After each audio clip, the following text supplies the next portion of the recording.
Assalamualaikum warahmatullahi wabarakatuh. Alhamdulillahirabbil alamin. Wassalatu wassalamu ala nabiyyina Muhammadin wa ala alihi wa ashabihi ajma'in. Asyhadu an la ilaha illallah wahdahu la syarikalah wa asyhadu anna Muhammadan abduhu wa rasuluh. La nabiyya wa la rasula ba'dah. Teman-teman yang dirahmati Allah Subhanahu wa taala, pada pertemuan kali ini kita akan membahas tentang pelajaran nahwu, dan kita mohon kepada Allah Subhanahu wa taala, ya, mudah-mudahan Allah Subhanahu wa taala memberikan keistiqomahan ya kepada kita dalam mempelajari ya bahasa Arab, ya, mempelajari bahasa Arab. Dan di antara cabang ilmu bahasa Arab ya adalah nahwu. Nah, nahwu ini ya sangat penting ya ketika kita ingin mempelajari bahasa Arab, ya. Caranya nahwu, kemudian sorof. Nah, ini dua ilmu yang sangat penting ketika kita ingin mempelajari bahasa Arab, ya agar kita tidak salah ya dalam menerjemahkan Al-Quran, menerjemahkan hadis, ya, kemudian juga menerjemahkan perkataan ulama. Ya, makanya ya kita dianjurkan untuk mempelajari dua ilmu ini, yaitu apa? Nahwu, kemudian sorof. Nah, dalam pertemuan kali ini ya saya akan membahas tentang ilmu nahwu, ya, tentang ilmu nahwu. Dan materi yang pertama yang akan kita bahas ya adalah al-kalimat, ya, al-kalimat, yaitu kalimat, ya.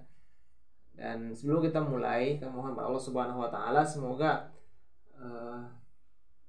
kita diberi istiqomahan dalam menuntut ilmu, dan saya wasiatkan ya kepada diri saya pribadi dan kepada teman-teman sekalian untuk selalu mengikhlaskan niat ya dalam belajar, ya, dalam belajar. Teman-teman yang dirahmati Allah Subhanahu wa taala, ya, langsung saja sekarang kita akan memulai pembahasan kita, ya. Pembahasan yang pertama yaitu kita akan mengenal al-kalimat, ya. Al-kalimat. Apa itu kalimat? Kalimat itu ya artinya adalah kata. Ya, beda dengan bahasa Indonesia, ya. Kalau bahasa Indonesia itu kalimat itu ya susunan dari kata-kata, kan? Susunan dari kata-kata menjadi namanya kalimat. Nah, sedangkan dalam bahasa Arab yang disebut maksud dari kalimat adalah kata, satuan kata. Ya, satuan kata, misalnya kitabun, misalnya buku, kitabun, ya. Kitabun, buku. Nah, kitabun, buku ini adalah satu kalimat, namanya kalimat, ya, ini kalimat. Ya, buku itu kalimat, ya. Nah, jadi dalam bahasa Arab ya kalimat itu adalah kata, ya, kata. Satu kata, satuan kata namanya kalimat. Nah, ya pada pertemuan kali ini ya kita akan membahas tentang bagian-bagian dari kalimat. Ya, jadi kalimat itu ya dibagi menjadi 3. Ya, jadi kalimat dibagi menjadi 3. Yang pertama adalah isim, kemudian yang kedua fiil, kemudian yang ketiga adalah huruf. Ya, apa itu isim? Ya, apa itu isim? Nah, isim adalah, ya, kalau diartikan bahasa Indonesia, isim adalah namanya apa? Nama. Isim itu nama, ya, nama. Nah, maksudnya apa? Isim itu ya nama-nama yang apa? Nama-nama tentang benda-benda, nama benda atau nama orang, nama benda, nama orang, kemudian hewan, kemudian apa namanya, nama tempat. Nah, itu semuanya masuk ke dalam isim. Ya, isim. Ya. Saya ulangi, jadi isim itu adalah apa? Berkenaan tentang apa? Baik itu benda mati atau apa namanya, manusia atau hewan atau tumbuhan atau nama-nama tempat. Nah, itu semua masuk ke dalam isim. Masuk ke dalam isim, bagian dari isim, ya. Jadi contohnya apa? Kitab itu sendiri, ya, kitab. Kitab buku, nah itu masuk isim, dia termasuk dari bagian isim. Maka dalam ilmu nahwu, ya, isim ini diartikan apa? Kalimatun, ini maknanya ya. Kalimatun dalat ala makna fi nafsiha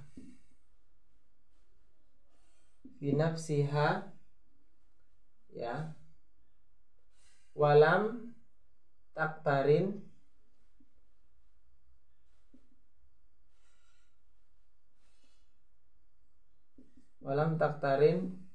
bizaman. Yaitu apa?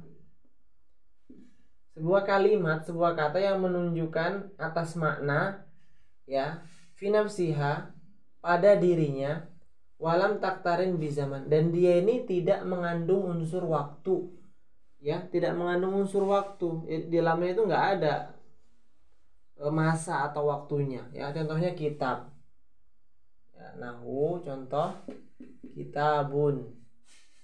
Habis itu apa? Qolamun. Ya, ini nama benda. Bisa juga apa? Gonamun. Hewan, ya, gonamun. Nah, ini sebuah kalimat yang menunjukkan arti pada dirinya sendiri, ya, pada benda tersebut. Nah, walam taktarin bizaman, dan dia tidak mengandung unsur waktu. Nggak ada unsur waktunya. Kitab ya kitab, nggak ada kitab hari ini, kitab kemarin, nggak ada. Itu namanya dia tidak apa? Tidak ada unsur waktu. Kitabun, ya, kitab. Kolamun, kok apa pena, kemudian gonamun, apa? Kambing, ya. Ketika orang disebutkan kitab, ini kitab, ya sudah, dia paham, ya, dia tidak akan benanya apa namanya, kitab kapan atau kitab hari atau kitab kemarin, enggak. Namanya kitab itu apa? Ya sudah, kitab sebuah benda yang dia apa?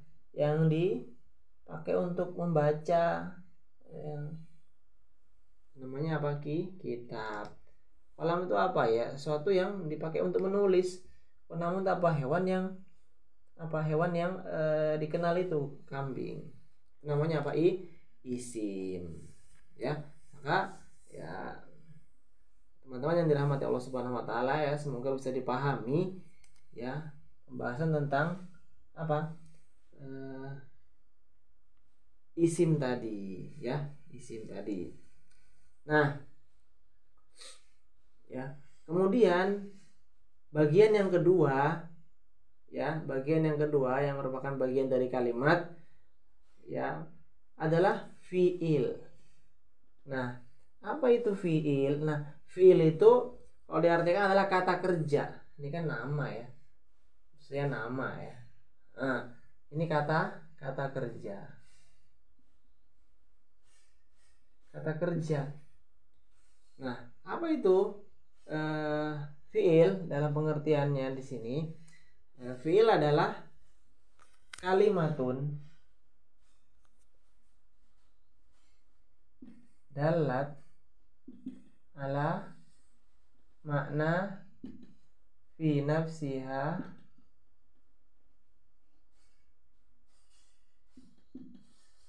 waqtaronat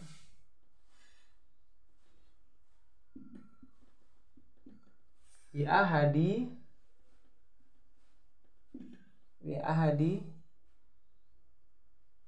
azminah asalasa.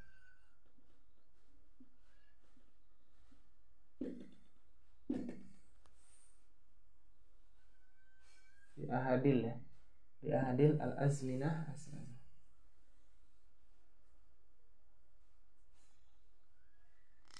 Nah, fiil di sini apa? Adalah sebuah kalimat yang menunjukkan atas makna fi nafsiha pada dirinya sendiri, waqtaranat bi ahadil azmina atsalasa, dan dia mengandung salah satu dari 3 waktu. Ya, mengandung unsur waktu. 3 waktu itu sekarang atau kemarin atau akan datang, itu waktu yang 3 tersebut. Nah, kata kerja itu adalah kalimat yang menunjukkan makna pada dirinya yang, dan dia apa, mengandung salah satu dari 3 waktu, baik dia itu madi mudhari amr, zaman yang kemarin atau yang sekarang atau yang akan datang, atau yang akan datang, ya, atau mustakbal, ya, bukan amr, mustakbal. Nah, jadi kata kerja yaitu kalimat yang dia apa? Mengandung unsur waktunya, ya, mengandung unsur waktunya. Nah, contohnya apa? Contohnya hadoro. Ya, hadoro. Apa itu hadoro? Hadir, telah hadir, atau kemudian yahduru. Apa artinya yahduru? Sedang hadir. Nah, hadoro waktunya kapan? Lampau, kemarin, ya kan? Kemudian yahdur waktunya kapan? Dia hadir sekarang. Nah, sekarang, ya. Kemudian apa? Uhdur. Apa uhdur artinya? Hadirkanlah. Uhdur, hadirkanlah. Waktunya kapan? Yang mustakbal, yang akan datang. Hadirkanlah, akan datang, ya. Nah, jadi fiil itu apa? Mengandung unsur waktu, unsur waktu, ya. Banyak, ya, maka intinya dia kata kerja. Makan, minum, tidur, kemudian masuk, keluar. Nah, itu semuanya ada unsur waktunya. Masuk, orang sedang masuk atau telah masuk atau akan masuklah, ya. Itu semuanya apa? Ada unsur waktunya, ya. Semoga bisa dipahami. Nah, kemudian yang ketiga adalah huruf. Apa itu huruf? Nah, huruf adalah, ya, kalimatun dalat ala makna fi ghairiha. Fi ghairiha, gitu aja, ya. Jadi sebuah kalimat yang menunjukkan apa? Makna fi ghairiha, pada selainnya. Ya, pada selainnya. Jadi huruf di sini, ya, maksud dari huruf di sini, dia itu bukan huruf kayak bukan huruf yang tidak ada maknanya. Misalnya gini, jim, habis itu apa, dal. Nah, habis itu ini emang huruf juga, tapi bukan huruf ini yang dimaksud. Jim, apalagi itu, misalnya dal, misalnya wow, apalagi, ya. Kemudian apalagi, ya, dal, zai. Nah, ini bukan huruf ini maksudnya. Bukan, ini juga namanya huruf, tapi bukan huruf ini yang dimaksud. Nah, maksud dari pembahasan kita ini adalah huruf yang ada maknanya, ya. Huruful ma'ani, huruf yang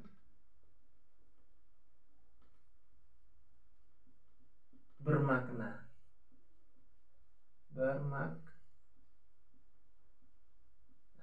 huruf yang ada maknanya, ya huruf yang ada maknanya. Misalnya kaf. Nah, kaf ini ada maknanya, ka, seperti. Nah, ini ada maknanya.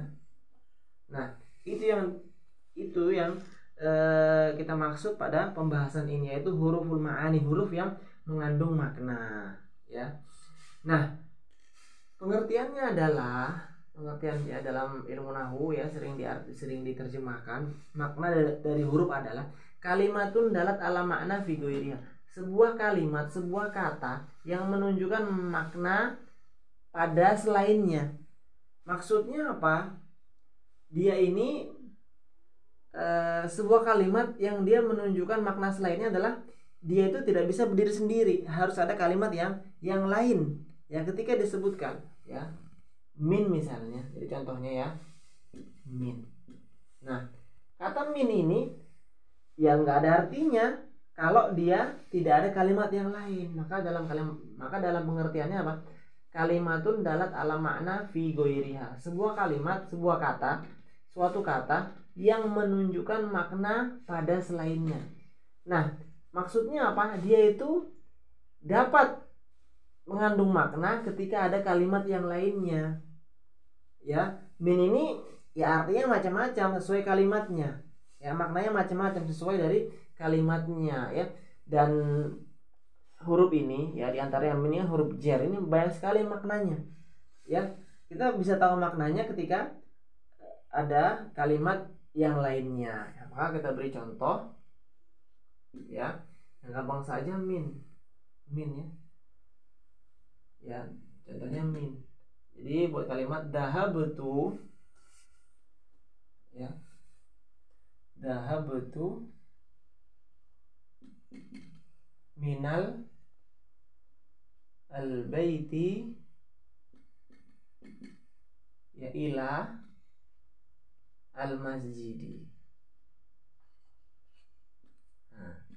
Nah, saya apa? Pergi ya dari rumah menuju masjid. Dari rumah menuju masjid. Nah, ini juga dengan adanya kalimat ini kita bisa tahu maknanya. Berarti apa?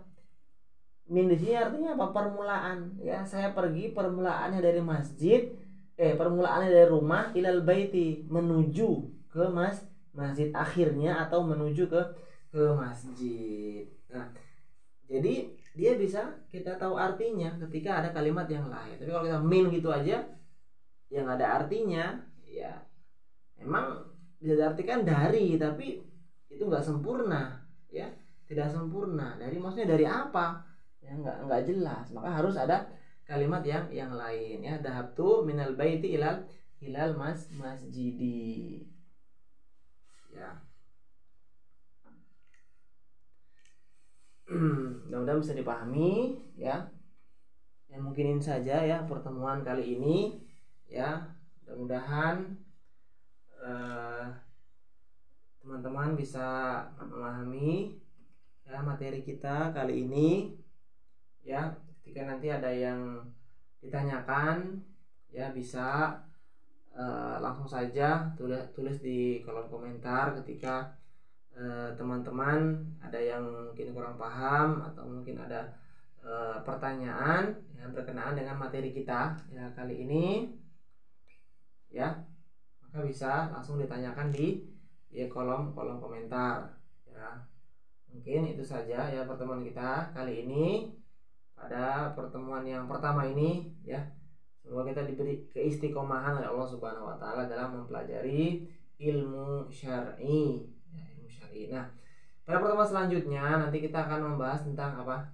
Ciri-ciri atau alamat-alamat ya, alamat-alamat dari isim, fiil, ya, huruf. Nah, dan satu persatu itu dia memiliki ciri-ciri masing-masing yang dapat kita jadikan bukti bahwasanya itu adalah isim atau fiil ya. Mungkin itu saja. Subhanakallahumma wa bihamdika asyhadu an la ilaha illa anta astaghfiruka wa atubu ilaik. Assalamualaikum warahmatullahi wabarakatuh.